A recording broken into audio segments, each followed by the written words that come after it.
बदल जाएगा।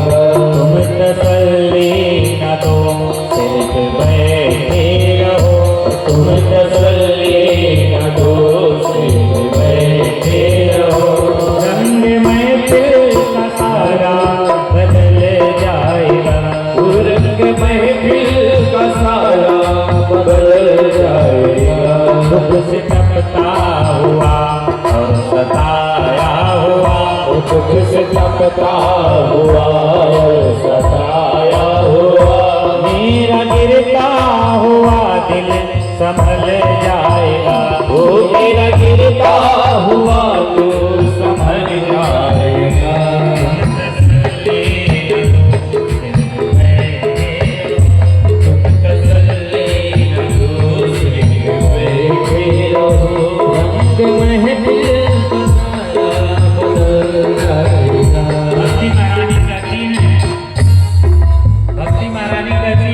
मेरे पुत्र ज्ञान बैराग है, आप इन्हें ठीक कर दीजिए। आप जैसे संत अगर ठीक नहीं कर पाए, आप जैसे डॉक्टर नहीं ठीक कर पाए, कैसे ठीक हो? कहती है ज्ञान बैराग आए मेरे होश में, ज्ञान बैराग आए मेरे होश में, ज्ञान बैराग आए मेरे होश में, ज्ञान बैराग आए मेरे होश में। मेरे बेटे का जीवन सुधर जाएगा, मेरे बेटे का जीवन सुधर जाएगा। तुम तसल्ली न दो सिर्फ बैठे रहो, तुम तसल्ली न दो सिर्फ बैठे रहो। रंग महफिल का सारा बदल जाएगा, रंग महफिल का सारा बदल जाएगा। बोले भगवत्सर भगवान। अब तो भक्ति महारानी हाथ जोड़ के कहते हैं कि तुम तसल्ली ना दो सिर्फ बैठे रहो, रंग महफिल का सारा बदल जाएगा। दुख से तपता हुआ और सताया हुआ मेरा गिरता हुआ दिल संभल जाएगा। ज्ञान वैराग्य आए मेरे होश में, मेरे बेटे का जीवन सुधर जाएगा। आप थोड़ी सी कृपा करके आपके बाणी को सुन करके मुझे बड़ा आनंद आ रहा है, मुझे पूर्ण विश्वास है मेरा कल्याण होगा। जब व्यक्ति अपने भाव को ये निष्ठा भाव से लगा लेता कि मुझे ये काम करना है, मेरा इस काम करने से सार्थक हो जाएगा, तो उसका कार्य उसमें सिद्ध हो जाता है। और जहाँ विश्वास नहीं आता कोई सिद्ध होने वाला नहीं है। अब आप यह सोचिए कि अरे ये तो पंडित जी भागवत कथा कैसे करेंगे, इतने छोटे छोटे हैं। कई जगह तो हम लोग कथा करने जाते हैं तो देख करके पहला सवाल तो लोग यही करते हैं कि पंडित जी आपसे कथवा हो जाए कि ना। भाई इसलिए कि ये जितने लोग हैं सब बाल स्वरूप ही है, मुश्किल से मुश्किल सब लोग 24, 25, 30, 22 वर्ष के ही, 25 वर्ष के, कोई 26 वर्ष में। इसलिए लोग सवाल उठाते हैं आपके पास में बेलघाट के पास में कटिया बाजार है, तो नगवा कटिया के बीच में यादव जी के यहाँ कथा करने के लिए हम गए। वह तो जजमान भड़क गए कि भैया ये बताइए छोटे छोटे पंडित जी लोग भागवत कथा कर पाएंगे। तो हमने कहा भैया अगर कथा नहीं समझ में आए तो दूसरे पंडित जी को बुला देंगे, इतना तो कर सकते हैं, परंतु एक कथा होने दीजिए। ठाकुर जी की कृपा से कथा हुआ, प्रधान जी को समझ में आया, बोले कि महाराज जी कथा तो देखिए दवा बहुत अच्छी से होती है, परंतु इतने बड़े शरीर में मुख के द्वारा पेट में जाता है, कितना कितना बड़ा बीमारी पीड़ा को वह खत्म कर देता। इसलिए नारद जी ने कहा कि हम इतनी वेद वेदांत को सुना डाले, परंतु ये ज्ञान वैराग्य ठीक नहीं हुए, अब मैं क्या करूं। तब नारद जी उदास होकर के जाने लगे। उसी समय आकाशवाणी हुआ कि हे नारद तुम खेद मत करो, तुम्हारा कार्य सिद्ध होगा, उसमें कोई संशय नहीं, परंतु आपको सत्कर्म का अनुष्ठान करें।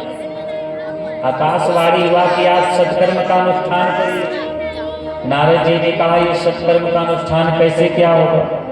आकाशवाणी ने कहा आपको ये संत महात्मा साधुओं के द्वारा प्राप्त होगा। ये संत महात्मा ही बता सकते हैं और कोई नहीं बताएगा। अब तो महाराज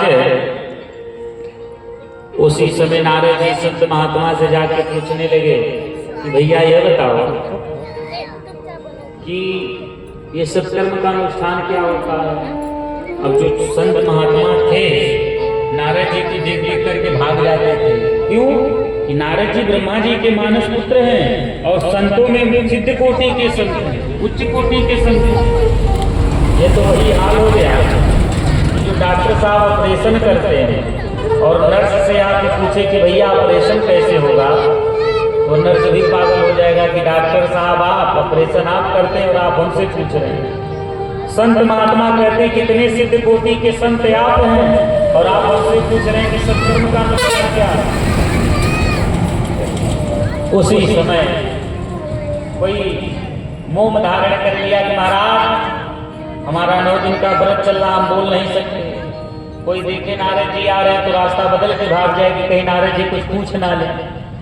नारद जी बेचारे जब कहीं से कोई सूचना नहीं मिला तो बद्रीनाथ पहुंच गए। जो हमने बताया आपको, बद्रीनाथ पहुंच गए। तो बद्रीनाथ में पहुंचे तो वहां उदास होकर के बैठे थे। तो जब ये नारद जी उदास होकर के बद्रीनाथ में बैठे थे, बद्री विशाल बद्री धाम में, तब वही ब्रह्मा जी के मानस पुत्र सनक सनंदा सनातन सनत कुमार आप भी पहुंचे।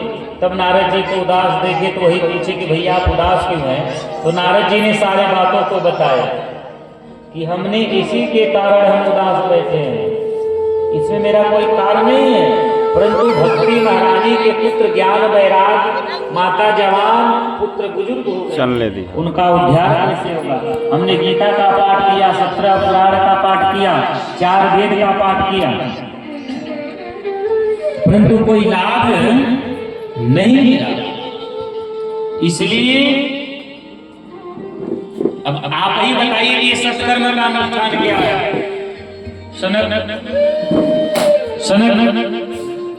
अब तो ये 4 ऋषि सनक सनंदा सनातन सनत कुमार कहे कि ये सत्कर्म का अनुष्ठान कोई और नहीं, ये श्रीमद् भागवत कथा ही है। अब तो नारद जी ने कहा श्रीमद् भागवत ये सत्कर्म का अनुष्ठान है। उसी समय सनंदा सनातन सनत कुमार ने कहा भैया ऐसा है कि आप 4 वेद 6 शास्त्र 17 पुराण सुनाए, परंतु एक बार श्रीमद् भागवत कथा का पाठ किया। नारद जी ने कहा नहीं। तब सनक सनंदा सनातन सनत कुमार कहते हैं कि आप अपनी बार श्रीमद् भागवत कथा का आयोजन करिए। तब नारद जी ने कहा कि प्रभु आप हमें इस कथा को सुनाइए। नारद जी ने चारों भाइयों से कहा कि भैया अब कृपा करके आप ही कथा सुनाइए। तो हम कथा कहाँ करें? तो सनक सनंदा सनातन सनत कुमार कहते हैं कि हम बद्रीनाथ में कथा करेंगे। तो बद्रीनाथ बहुत ऊंचे स्थान पर है, पहाड़ पे, इसलिए यहाँ सब लोग आ नहीं पाएंगे। ऐसे जगह हम लोग कथा करते कि जहाँ सब लोग आ सके। तो बद्रीनाथ से जब नीचे आप उतरेंगे तो हरिद्वार पड़ेगा, हरिद्वार में आए कथा का आयोजन किए। जैसे आप यहाँ कथा के कार्ड छपा निमंत्रण आप दिए, आसपास में सबको पता चला कि फला तारीख को भागवत कथा होने वाला है। तो हरिद्वार में कथा का आयोजन किया गया, निमंत्रण पहुंचा दिया गया। अब जहां जहां ये निमंत्रण पहुंचा कि भैया हरिद्वार में कथा होने जा रहा है, भागवत कथा, सब लोग अपने अपने परिवार के साथ चल दिए। किसी ने पूछा भैया ये कथा कहने वाले कहाँ से आ रहे हैं? तो किसी ने कहा ये वृंदावन से आ रहे, किसी ने कहा अयोध्या धाम से, किसी ने कहा हरिद्वार से, किसी ने कहा भैया प्रयागराज से। तो एक ने कहा भैया ये कोई साधारण वक्ता नहीं आ रहे हैं, ब्रह्मा जी के मानस्यार पुत्र सनक, सनंदा, सनातन, सनत कुमार। और ये कथा सुनने वाले कौन है भैया? ये श्रोता जो है, जो जजमान है, वो भी कोई साधारण नहीं, वह भी ब्रह्मा जी के मानस ही पुत्र है। कौन? नारद जी।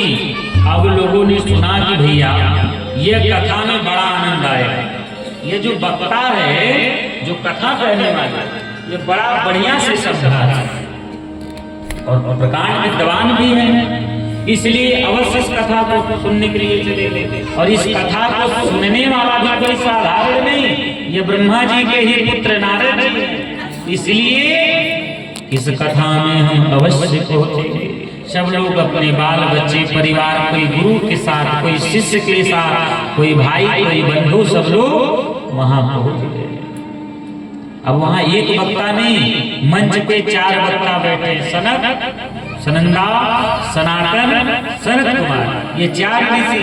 और श्रोता के रूप में मुख्य जजमान कौन है? जैसे आप हमारे जजमान जी और जजमान जी की पत्नी, वैसे वहां मुख्य जजमान में नारद जी कथा। महाराज उसी समय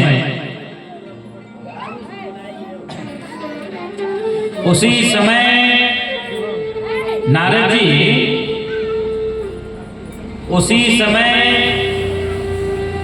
जी कथा को जब सुनने लगे, वहां इतने श्रोता आ गए, कि वहां जो पंडाल बना हुआ था, जो पंडाल का व्यवस्था था, वो भर गया। वहां बहुत श्रोता कथा सुनने के लिए आए, और यहाँ भी बहुत श्रोता आए हुए हैं।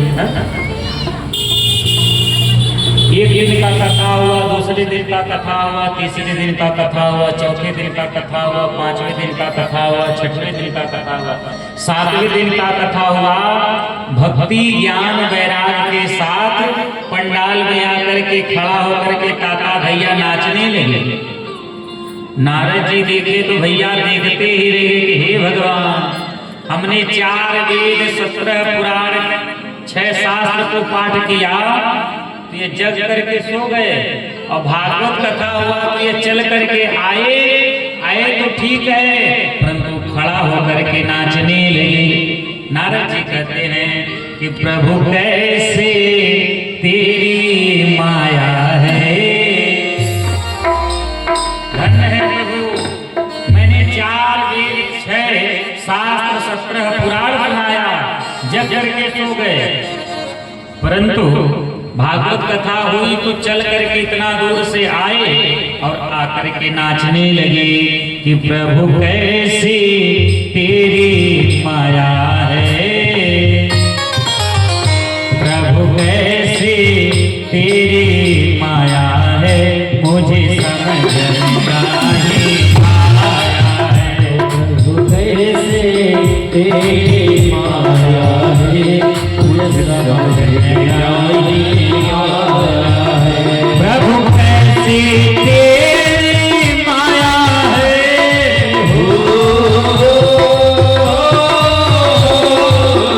प्रभु कैसी तेरी माया है, मुझे समझ नहीं आया है।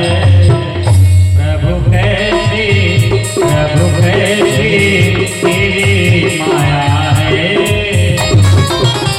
प्रभु कैसी तेरी माया है, मुझे समझ नहीं आया है। प्रभु कैसी माया है।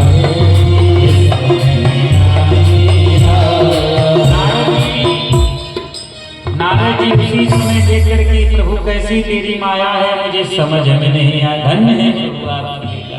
भक्ति ज्ञान वैराग के साथ काका भैया करने लगे, और काका भैया करते समय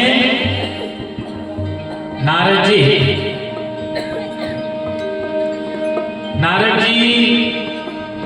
देख करके बड़े खुश हो गए कि धन्य है ये भागवत कथा की, जो भगवान की ये कथा सुनने से भक्ति ज्ञान वैराग पुष्ट हो गए।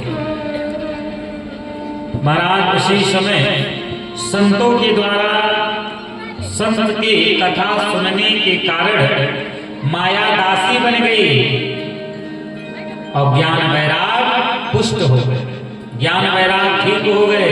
भक्ति महारानी नाचने लगी, ताता धैया करने लगी। प्रहलाद जी बीड़ा लेकर के महाराज ताता धैया करने लगे, ध्रुव जी आकर के गायन करने लगे। नारद जी अपने बीड़ा को लेकर के बजाने लगे, भक्ति झूम करके ताता धैया करने लगे, सब लोग नाचने लगे। क्यों? कि भक्ति ज्ञान वैराग्य जो ठीक हो। बड़े सुंदर भाव के साथ सभी लोग प्रेम से ताता धैया किए। इस प्रकार से भक्ति ज्ञान वैराग्य का कल्याण हुआ। तो देखिए, जब जो व्यक्ति भगवान की कथा को मन काम क्रोध लोभ मोह का परित्याग करके सुनता है, उसका अवश्य ही कल्याण होगा। संतों की कथा सुनने के कारण माया भक्ति महारानी बन जाती है और ज्ञान वैराग पुष्ट हो जाता है। ऐसे में ही यह श्रीमद् भागवत कथा इस प्रकार से भक्ति ज्ञान वैराग का उद्धार हुआ और भक्ति सबके हृदय में विराजमान रहती है। भक्ति जहाँ भगवान की कथा होता है, वहाँ भक्ति ज्ञान वैराग आकर के स्थान ले लेते हैं। और एक स्थान नहीं, यहाँ जितने श्रोता हैं सबके भीतर भक्ति महारानी आकर के बैठ जाती हैं। तो बोले भक्ति महारानी की जय, ज्ञान वैराग्य की जय, श्रीमद् भागवत महापुराण की जय हो। इस प्रकार से भक्ति ज्ञान वैराग्य का कल्याण हुआ